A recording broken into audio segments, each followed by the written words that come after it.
Hi, today is the 8th episode of What a Itinerary Challenge.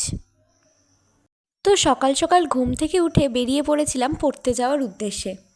আর আজকে পড়াটা ছিল মধ্যমগ্রামে, তো ট্রেন ধরে পৌঁছে গিয়েছিলাম মধ্যমগ্রাম। আর এখানে দেখো আমি বেশ কিছুক্ষণ বসে টাইম কাটাচ্ছিলাম স্টেশনে, কারণ আমাদের পড়াটা শুরু হতে একটু লেট হয়। তারপর বাড়ি থেকে নিয়ে গিয়েছিলাম ম্যাগি, সেটাও খেয়ে নিলাম, কারণ বাড়ি ফিরতে অনেকটাই লেট হয়ে যায়, তাই আমি টিফিনটা ক্যারি করি সাথে। এখন দেখো পড়া শেষ হয়ে গেছে আর আমি এখন বাড়ি ফিরছি।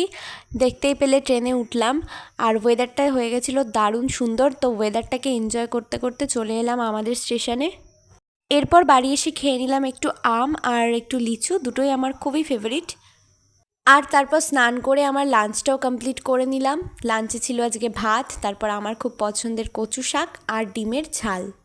লাঞ্চটা কমপ্লিট করে আমি একটু আইসক্রিম খেয়েছিলাম আর আইসক্রিমটা খেয়ে আমি ঘুমিয়ে পড়েছিলাম। তো ঘুম থেকে উঠে আমার একটু কিছু স্পাইসি, একটু টেস্টি কিছু খেতে ইচ্ছা করছিল, তো মাকে বলাতে মা এটা বানিয়ে দিল। এটা হচ্ছে মিনি মোগলাই। তো আমি নিজেও যেটা লাইফে ফার্স্ট টাইম খেলাম, বেশ টেস্টি হয়েছিল খেতে।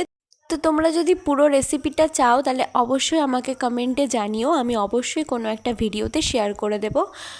আর দেখো এখানে আমি আমার প্লেটটা সুন্দর করে সাজিয়ে নিয়েছি মোগলাই, একটু আলুর তরকারি, সস আর স্যালাড দিয়ে, তো দারুণ লেগেছিল খেতে। আর রাত 8টার দিকে শুরু হয়েছিল ভীষণ পরিমাণে ঝড় বৃষ্টি আর কারেন্টটা অফ হয়ে গিয়েছিল।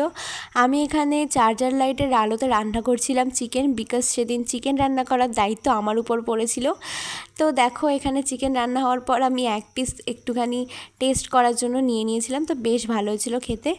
আর রাতের ডিনারটাও আমি তারপরেই কমপ্লিট করে নিয়েছিলাম, ভাত, চিকেন আর স্যালাড দিয়ে।